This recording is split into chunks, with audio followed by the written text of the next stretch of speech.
ನಮಸ್ತೆ ಎಲ್ರಿಗೂ. ಎಲ್ಲರೂ ಹೇಗಿದ್ದೀರಾ? ಎಲ್ಲರೂ ಚೆನ್ನಾಗಿದ್ದೀರಾ ಅಂದ್ಕೊಂಡಿದ್ದೀನಿ. ನಾನು ಚೆನ್ನಾಗಿದ್ದೀನಿ. ಕೆಲಸದಿಂದ ಬಂದೆ. ಟೈಮ್ ಬಂದು 8:45. ಸ್ನಾನ ಮಾಡೋಣ ಅಂದ್ಬಿಟ್ಟು ಶುಕ್ರವಾರ ಇವತ್ತು ಬೆಳಗ್ಗೆನೇ ಪೂಜೆ ಮಾಡಿ ಹೋಗಿದ್ದೆ. ಬಟ್ ಈಗ ಒಂದ್ಸಲ ಸ್ನಾನ ಮಾಡಿ ಪೂಜೆ ಮಾಡೋಣ ಅಂದ್ಬಿಟ್ಟು ದೇವ್ರ ರೂಮಿಗೆ ಬಂದೆ. ಕರೆಂಟು ಯಾಕೋ ಬೆಳಗಿಂದ ಹೋಗ್ತಾನೇ ಇದ್ದೆ. ಅದೇನಕ್ಕೆ ತೆಗಿತಾರೋ ಗೊತ್ತಿಲ್ಲ. ಕರೆಂಟ್ ಹೋಗ್ತೈತೆ ಬರ್ತೈತೆ.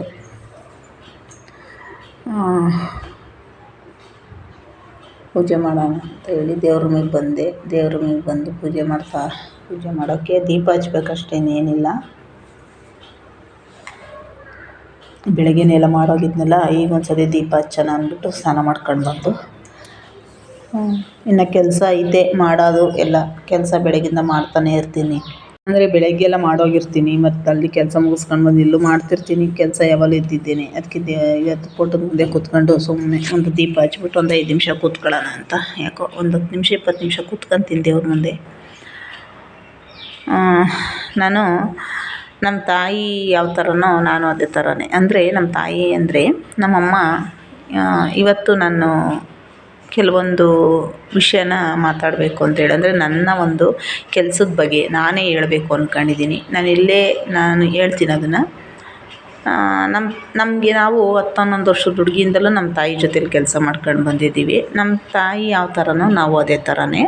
ನಮ್ಮ ತಾಯಿನೇ ಜೊತೇಲಿ ಕರ್ಕೊಂಡೋಗಿ ನಮಗೆ ಕೂಲಿ ಮಾಡಿಸ್ಕೊಂಡು ಬರೋರು, ಅಂದರೆ ಕೆಲಸ ಮಾಡಿಸ್ಕೊಂಬರೋರು. ಕೂಲಿಗೆ ಹೋಗ್ತಿದ್ವಿ ಅವಾಗೆಲ್ಲ.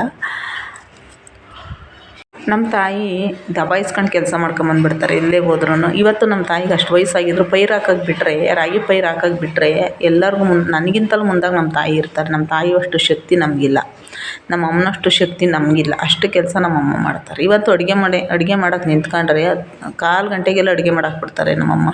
ಅಷ್ಟು ಒಂದು ನಮ್ಮಮ್ಮನಿಗೆ. ಅದರಲ್ಲಿ ಒಂದು 1/4 ಭಾಗ ನಾನು ಅಳವಡಿಸ್ಕೊಂಡಿದ್ದೀನಿ. ನನ್ನ ರಕ್ತದಲ್ಲೈತೆ. ಅಂದರೆ ನಮ್ಮ ತಾಯಿಯಿಂದ ನನಗೆ ಬಂದಿರೋದು. ನಾನು ಎಲ್ಲೇ ಹೋಗಲಿ, ನಾನು ಕರೆಂಟ್ ಹೋಯ್ತು, ಇದು ಬೆಳಗಿಂದ ತೆಗಿತಾನೆ ಯಾರು ದೀಪ ಹಚ್ಚಿದ್ದೀನಲ್ವ, ಅದೊಂದು ಬೆಳಕು ಕಾಣಿಸ್ತೈತಿ. ನಾನಿವತ್ತು ನನ್ನ ತಾಯಿ ಚಾಮುಂಡೇಶ್ವರಿ ಮುಂದಿದ್ದನ್ನು ಏನು ಕೇಳ್ತಾಯಿದ್ದೀನಿ ಅಂದರೆ, ಕೆಲವೊಂದು ಜನಗಳು ನಾನು ಕೆಲಸ ಮಾಡೋಕ್ಕೆ ಹೋಗ್ತಾವ ಕೆಲವೊಂದು ಬಗ್ಗೆ ನಾನು ಹೇಳ್ತೀನಿ. ಕೆಲಸ ಮಾಡೋಕ್ಕೆ ನಾನು ಊರಲ್ಲಿ ಕೂಲಿ ಮಾಡೋಕ್ಕೆ ಹೋಗ್ತಾಯಿದ್ವಿ. ಊರಲ್ಲಿ ಮದುವೆ ಆದಾಗ ನಾನು ಮದುವೆ ಆದಾಗ ಕೂಲಿ ಮಾಡೋಕ್ಕೆ ಹೋಗ್ತಾಯಿದ್ವಿ. ಕೂಲಿ ಮಾಡೋಕ್ಕೆ ಹೋದರೆ ಬೇಗ ಕೆಲಸ ಮಾಡಿದ್ರೆ ಅದಕ್ಕೂ ಏನಾನ ಅನ್ನೋದು, ಬೇಗ ಕೆಲಸ ಮಾಡೋಕ್ಕೆ ಹೋದರೆ. ಆಮೇಲೆ ಸಾಲು ಮುಂದಾಗಿ ಹೋಗಂಗಿಲ್ಲ, ಒಂದು ಹುಳ್ಳಿಕಾಯಿ ಬಿಡ್ಸೋಕ್ಕೆ ಸಾಲು ಮುಂದಾಗಿ ಹೋಗಂಗಿಲ್ಲ, ಏನೇ ಆಗಲಿ ಕೆಲಸ ಬೇಗ ಮಾಡೋಂಗಿಲ್ಲ. ಇದು ಕೆಲವೊಂದು ಜನ. ಆಮೇಲೆ ಫಾಸ್ಟಾಗಿ ಏನಾದರೂ ಲೈನಲ್ಲಿ ಸಾಲಲ್ಲಿ ಹೋಗ್ತಿದ್ರೆ ಇಲ್ಲಿಂದ ಗದರೋದು, ಯಾಕಷ್ಟು ಫಾಸ್ಟಾಗಿ ಹೋಗ್ತೀಯಾ, ಇನ್ನೂ ಟೈಮ್ ಐತೆ ಅಂತ ಈ ಥರ ಎಲ್ಲ ಅನ್ನೋದು. ಇದು ಕೆಲವೊಂದು ಜನ. ನನಗೆ ಅದು ಇಷ್ಟ ನನಗೆ ಏನೋ ಗೊತ್ತಿಲ್ಲ. ನನ್ನ ಕೆಲಸ ನಾನು ಪರ್ಫೆಕ್ಟಾಗಿ ನೀಟಾಗಿ ಮಾಡ್ಕೊಂಡು ಬರಬೇಕು. ಯಾಕಂದರೆ ಅದು ನನ್ನ ಸ್ವಭಾವ.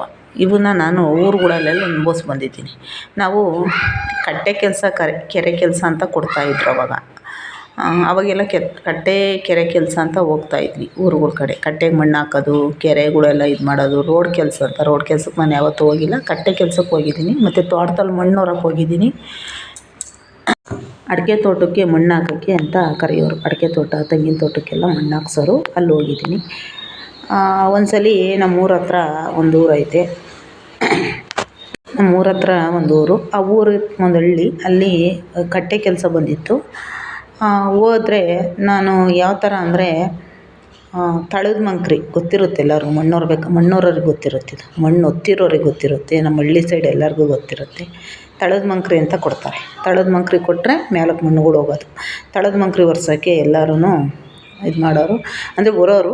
ಬಟ್ ನಾನು ಹೊರ್ತಿದ್ದೆ ತಳದ ಮಂಕ್ರಿ. ಆಮೇಲೆ ನಾನು ಯಾರಾದರೂ ಜೊತೆಯಲ್ಲಿರೋರು, ಅಯ್ಯೋ ನಂಗೆ ಯಾಕೋ ಸುಸ್ತಾಗ್ತಿತ್ತು, 1-2 ಮಂಕ್ರಿ ಹೊರಪ್ಪ ಅಂದರೆ ಸಾಕು, ನಾನು ಹೊರ್ತು ಯಾಕಂದರೆ ನನಗೆ ಆ ಥರ ಒಂದು ಹುಮ್ಮಸ್ಸು. ಕೆಲಸ ಮಾಡಬೇಕು, ಕೆಲಸ ಮಾಡೋಕ್ಕೆ ನಿಂತ್ಕೊಂಡ್ರೆ ಹುಮ್ಮಸ್ಸು ಜಾಸ್ತಿ. ನನಗೆ ಗೊತ್ತಿಲ್ಲ ನನಗದೇನು ಅಂತ. ನನಗೆ ತಾಯಿ ಕೊಟ್ಟರೆ ವರನೋ ಏನೋ ನನಗೆ ಗೊತ್ತಿಲ್ಲ. ಬಟ್ ನನಗೇನೋ ಅದೊಂದು. ಆಮೇಲೆ ಯಾರಾದರೂ ಆಗಲ್ಲ ಕಣಪ್ಪ ನನಗೆ 1-2 ಮಂಕ್ರಿ ಹೊರು ಅಂದರೆ ಫಸ್ಟ್ ನಾನೇ ಹೊರ್ತಾಗ್ತಿದ್ದೆ. ತಳಮಂಕ್ರಿನೂ ಅಷ್ಟೇ ಬೀಸಿದ್ದೆ, ತಲೆ ಮೇಲೆ ಇಕ್ಕೋರು ನನಗೆ. ನಾನು ಅಷ್ಟೇ ಬೀಸಿದ್ದೇನೆ. ಅವರು ಯಾವ ಥರ ತಳಮಂಕ್ರಿ ಒರೆಸೋರು ನಿಂತ್ಕೊಳ್ಳೋರು ಹಂಗೆ ಫಾಸ್ಟಾಗಿ ನಾನು ತಳಮಂಕ್ರಿ ಹೊರ್ತಿದ್ದೆ. ಎಷ್ಟೋ ಸಲ ಅಲ್ಲಿರೋರು ಕೆಲವೊಂದು ಜನ ಒಬ್ಬಳೇ ಹೊರ್ತಾಳೆ ಅಂತೆಲ್ಲ ಮಾತಾಡೋರು. ಬಟ್ ನಾನು ಯಾವುದಕ್ಕೂ ತಲೆ ಕೆಡ್ಸ್ಕೊತಿರ್ಲಿಲ್ಲ. ಯಾಕಂದ್ರೆ ಅವ್ರು ಏನೇನೋ ಅಂದ್ಕೊಂಡ್ಲಿ ಅಂದ್ಬಿಟ್ಟು ನಾನು ಮಾಡ್ತಾಯಿದ್ದೆ. ನಾನು ಎಲ್ಲೇ ಮಣ್ಣು ಹೊರಕ್ಕೆ ಹೋಗಲಿ, ತಾಳ್ಮಂಕ್ರಿ ಅವರವರು. ಆದರೂ ನಾನು ತಲೆ ಕೆಡ್ಸ್ಕೊಳ್ತಾ ಇರಲಿಲ್ಲ. ಆಮೇಲೆ ಎಲ್ಲೇ ಕೆಲಸ ಮಾಡಲಿ ನಾನು ಅದಕ್ಕೂ ಫಸ್ಟು ನಮ್ಮ ತಾಯಿ ಮನೆಯಲ್ಲಿ ಇಟ್ಟಿಗೆ ಕೆಲ್ಸಕ್ಕೆ ಹೋಗ್ತಾಯಿದ್ವಿ. ಇಟ್ಟಿಗೆ ಕೆಲ್ಸಕ್ಕೆ ಹೋಗ್ಬೇಕಾದ್ರೆ ಲೈನ್ನ 4 ಲೈನು ಎಣಿಸ್ಬಿಟ್ಬಿಡೋರು ಇಟ್ಟಿಗೆ ಬರೋರಿಗೆ. ಅಲ್ಲಿಗೆ ಅಲ್ಲಿ ಅವು ಅದೆಷ್ಟೋ ಅಲ್ಲಿ ಒಂದು 4 ಲೈನ್ಗೆ 1,000ನೋ 1,500ನೋ ಇಟ್ಟಿಗೆ ಇರೋವು. ಆ ಲೈನು ಎಣಿಸ್ಬಿಟ್ಬಿಡೋರು. ಆ ಲೈನ್ನ ಪೂರ್ತಿ ಒತ್ತಾಕಿ ನೀವು ಯಾವಾಗ ಬೇಕಾದ್ರೂ ಮನೆಗೆ ಹೋಗ್ರಿ ಅನ್ನೋರು. ನಾನು ಬರೀ ಅವಾಗ ಕೊಡ್ತಾಯಿದ್ದಿದ್ದು ಎಷ್ಟು ಗೊತ್ತಾ, 35 ರೂಪಾಯಿ 40 ರೂಪಾಯಿ ಕೂಲಿ ಅಷ್ಟೇ ನಮಗೆಲ್ಲ ಕೊಡ್ತಾಯಿದ್ದಿದ್ದು. ಈಗ ನಾಳೆ 200-300 ರೂಪಾಯಿ ಕೂಲಿ ಕೊಡ್ತಾರೇನೋ ಇವಾಗ ಗೊತ್ತಿಲ್ಲ ನನಗೆ ಎಷ್ಟು ಕೊಡ್ತಾರೆ ಇಟ್ಟಿಗೆ ಕೆಲಸದಲ್ಲಿ ಅಂತ. ಬಟ್ ನಾವು ಮಾಡಿರೋದು ಬರೀ ನಮ್ಮ ಅಕ್ಕ ಕೂಲಿ ಮಾಡಿ ನಮ್ಮ ಅಕ್ಕವರಿಂದಲೂ ಹಿಡಿದು ನಾವು ಮಾಡಿರೋದೆಲ್ಲ ನಾನು ತಾಯಿ ಮುಂದೆನೇ ಕೂತ್ಕೊಂಡಿದ್ದನ್ನೆಲ್ಲ ಹೇಳ್ತಾಯಿದ್ದೀನಿ ಇವತ್ತು. ಯಾಕೋ ಇದೆಲ್ಲ ನೆನಪಾಯಿತು ನನಗೆ, ಅದಕ್ಕೆ ಹೇಳ್ತಾಯಿದ್ದೀನಿ.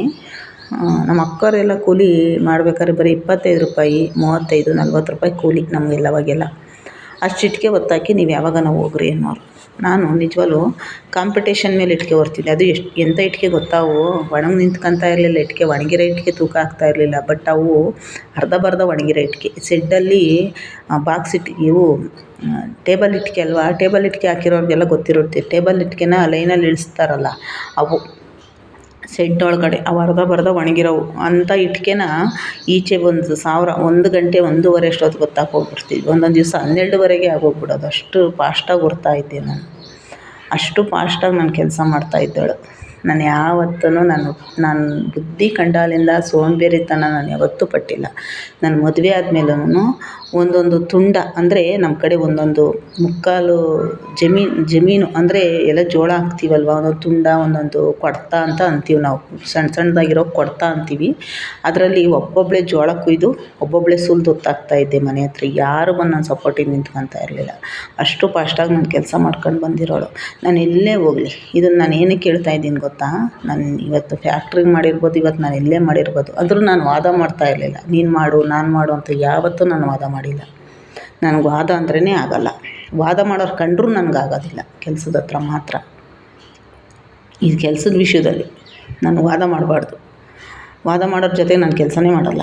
ನನಗೆ ಇಷ್ಟನೂ ಆಗಲ್ಲ ಅದು. ಬೇಕಾದ್ರೆ ಕೂತ್ಕೊಳ್ತೀನಿ, ನೀನು ಒಂದು ಕೆಲಸ ಮಾಡಿಬಿಡು ಅನ್ನೋ ಬೇಕಾದ್ರೆ ಮಾಡ್ತೀನಿ. ಕಾಲಾಗಿ ತೋರಿಸಿದ ಕೈಲಿ ಮಾಡ್ಕೊಂಬಂದ್ಬಿಡ್ತೀನಿ. ಆದರೆ ವಾದ ಮಾಡಬಾರ್ದು ನನಗೆ. ಅಂದರೆ ನಾನು ಊರುಗಳ ಕಡೆಯೂ ಸುಮಾರು ಜನ ವಾದ ಮಾಡೋರು ನನ್ನ ಮೇಲೆ.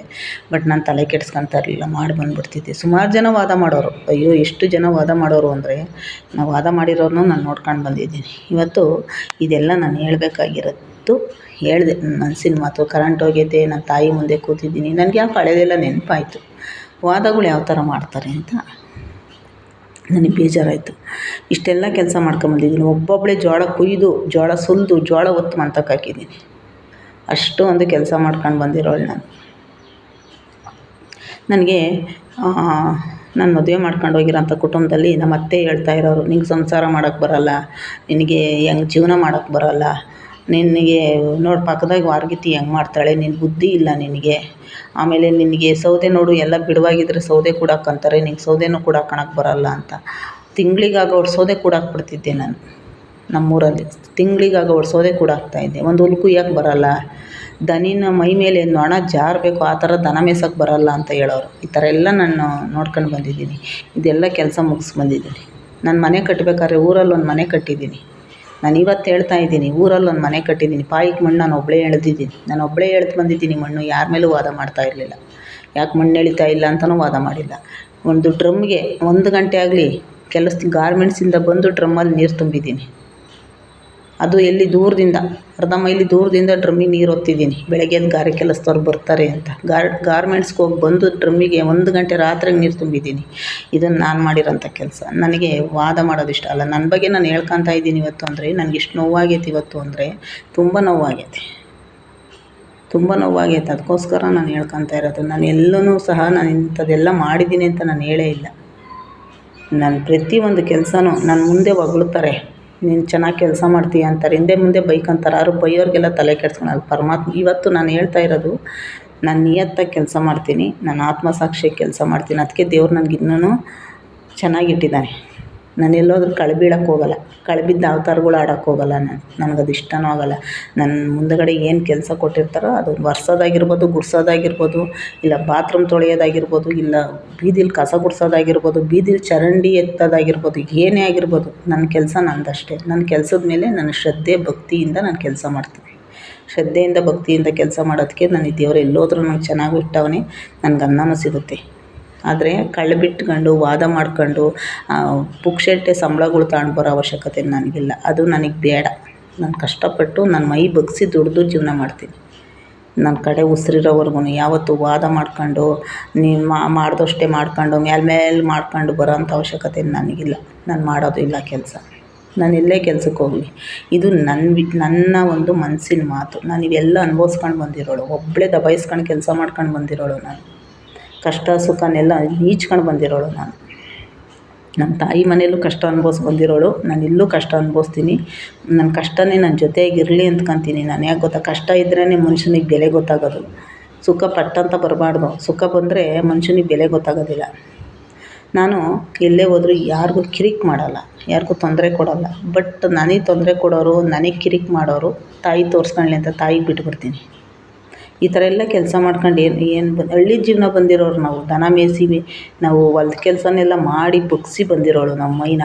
ನನಗೆ ಗೊತ್ತೈತಿ ನಾನು ಯಾವ ಥರ ಕೆಲಸ ಮಾಡಬೇಕು ಅಂತ. ನಾನು ಬರೀ ಸಿಟಿಲಿ ಬದುಕಿ, ಸಿಟಿಲಿ ಹುಟ್ಟಿ, ಸಿಟಿಲಿ ಬೆಳೆದೋಳಲ್ಲ. ಹಳ್ಳಿಲಿ ಹುಟ್ಟಿ ಪಕ್ಕ ಹಳ್ಳಿಯವಳು ನಾನು. ಇಲ್ಲಿ ಸಿಟಿಲಿ ಇರೋದಕ್ಕಿಂತ ಈ ಥರ ಇದ್ದೀನಿ. ಇವತ್ತು ನಾನು ಹಳ್ಳಿ ಕೆಲಸ ಎಲ್ಲ ಪ್ರತಿಯೊಂದು ಮಾಡ್ತೀನಿ. ಇವತ್ತು ಮಣ್ಣೂರು ಅಂದರೂ ಮಣ್ಣೂರ್ತೀನಿ. ಗಾರೆ ಕೆಲ್ಸಕ್ಕೆ ಹೋಗ್ತಾಯಿದ್ದೆ. ಇದು ನಾನು ಸುಮಾರು ವೀಡಿಯೋದಲ್ಲಿ ಹೇಳಿದ್ದೀನಿ. ಗಾರೆ ಕೆಲ್ಸಕ್ಕೆ ಹೋಗ್ಬೇಕಾದ್ರೆ ಮೋಲ್ಡ್ ಮೇಲಿಂದ ಕೆಳಗೆ ಇಟ್ಟಿಗೆ ಎಸಿತಾಯಿದ್ದೆ, ಕೆಳಗಿಂದ ಮೋಲ್ಡ್ ಮ್ಯಾಗೆ ಇಟ್ಟಿಗೆ ಎಸಿತಾಯಿದ್ದೆ ನಾನು. ಇಟ್ಟಿಗೆ ಕೆಲಸದಲ್ಲೂ ಅಷ್ಟೇ, ನಾವು ಗೂಡು ಇಕ್ಕೋರು. ಗೂಡು ಇಕ್ಕಬೇಕಾದ್ರೆ ಕೆಳಗಿಂದ ಗೂಡಿಗೆ ಇಟ್ಟಿಗೆ ಎಸಿತಾಯಿದ್ದೆ ನಾನು. ಮೇಲ್ಗಡೆ ಹೋಗಿ ಎಲ್ಲ ಗೂಡು ಬೆಂದ ಮೇಲೆ ಉಬ್ಲಲ್ಲಿ ಇಟ್ಟಿಗೆ ತೆಗಿ ಅಂತ ಎಲ್ಲ ನಮ್ಮೂರವ್ರು ಪ್ರತಿಯೊಬ್ಬರು ಮಾಡಿದ್ದಾರೆ. ನಮ್ಮ ಜೊತೇಲಿ ಕೆಲಸ ಮಾಡಿರೋರೆಲ್ಲ ಮಾಡವ್ರೆ. ಯಾವತ್ತೂ ನಾವು ವಾದನೇ ಆಡಿಲ್ಲ. ವಾದ ಆಡಿರೋರು ಸುಮಾರು ಜನ ಅವರೇ. ಬಟ್ ಅವ್ರನ್ನೆಲ್ಲ ಸೈಡ್ಗೆ ಇಟ್ಬಿಟ್ಟಿದ್ದೀನಿ ನಾನು. ನಾನು ವಾದ ಮಾಡೋರು ಕಂಡ್ರೆ ನನಗೆ ಆಗೋದು ಇಲ್ಲ. ನಾನು ಅವ್ರ ಜೊತೆ ಕೆಲಸ ಮಾಡೋದು ಇಲ್ಲ. ನಾನು ಸ್ವತಂತ್ರವಾಗಿ ಮಾಡಿದ್ರೂ ವಾದ ಮಾಡಬಾರ್ದು ನನಗೆ.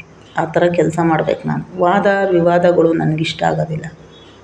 ಬೇಕಾದ್ರೆ ಕೂತ್ಕೊಂಡು ಬಿಡಲಿ, ಕಾಲಾಗಿ ತೋರಿಸಿ ಕೂತ್ಕೊಂಡ್ಲಿ ಅವರು. ಆ ಕೆಲಸ ನನ್ನ ಕೈಯಲ್ಲಿ ಕಣ್ಣು ಹೊತ್ಕೊಂಡು ಮಾಡಿ ಬಂದುಬಿಡ್ತೀನಿ. ಆದರೆ ವಾದ ಮಾಡಬಾರ್ದು ನನ್ನ ಹತ್ರ. ನೀನು ಮಾಡೇ ಇಲ್ಲ, ನಾವೇ ಮಾಡಿದ್ದು. ಮತ್ತು ನಮ್ಮನ್ನು ಕುಂಡ್ರಿಸಿ ಸಂಬಳ ಕೊಡ್ತಾರೆ ಯಾರಾದ್ರೂ? ನಾವು ಕೂತ್ಕೊಂಡು ಸಂಬಳ ತರೋಕ್ಕಾಗುತ್ತಾ? ದೇವ್ರ ಕಣ್ಣಂತ ಕೊಟ್ಟಿರ್ತಾರೆ ತಾನೇ ಕೆಲವು ಜನಗಳಿಗೆ. ಗೊತ್ತಾಗುತ್ತಾನೆ ಕೆಲಸ ಯಾವ ಥರ ಮಾಡ್ತಾರೆ ಅಂತ. ಕೆಲವು ಜನ ಹಿಂಗೆ ಅಂದರೆ 6 ಕೊಟ್ರು ಅತ್ತೆ ಕಡಿಕೆ, 3 ಕೊಟ್ರು ಸೊಸೆ ಕಡಿಕೆ ಅನ್ನೋಂಥ ಜನಗಳು ಇರ್ತಾರೆ ಕೆಲಸಗಳ ಹತ್ರ. ಈ ಥರ ಜನ ತಮ್ಮ ಬೇಳೆಗಳ್ನ ಚೆನ್ನಾಗಿ ಬೇಯಿಸ್ಕೊತಾರೆ. ಇಂಥವ್ರನ್ನೆಲ್ಲ ನೋಡ್ಕೊಂಡು ಬಂದುಬಿಟ್ಟಿದ್ದೀನಿ ನಾನು. ನಾನೇನಿದೇನು ದೊಡ್ಡದಲ್ಲ ನನಗೆ. ಮಾಡಬೇಡ, ಮುಂದೆಗಡೆ ಚೆನ್ನಾಗಿ ಮಾಡ್ತೀಯ ಅಂತಾರೆ, ಹಿಂದೆಗಡೆಗೆ ಓವರಾಗಿ ಆಡ್ತಾಳೆ, ಈ ಥರ ಎಲ್ಲ ಮಾತಾಡೋಂಥ ಜನಗಳ್ನ ನಾನು ನೋಡ್ಕೊಂಬಂದಿದ್ದೀನಿ. ಇದೆಲ್ಲ ನನ್ನ ತಾಯಿಗೆ ಇವತ್ತು ನನ್ನ ಮನಸ್ಸಲ್ಲಿದ್ದಿದ್ದನ್ನ ನನ್ನ ತಾಯಿ ಮುಂದೆ ಹೇಳ್ಬೇಕು ಅಂದ್ಕೊಂಡು ನಾನು ಸುಮ್ಮನೆ ನನ್ನ ಕಣ್ಣಲ್ಲಿ ಸುಮ್ಮನೆ ನೀರಂತೂ ಬರೋಲ್ಲ. ಸುಮ್ಮನೆ ನೀರಂತೂ ಬರೋಲ್ಲ. ಅವತ್ತಿಗೆ ಬಂದು ಅಂದರೆ ಏನಾದರೂ ಒಂದು ಕಾರಣ ಇರುತ್ತೆ.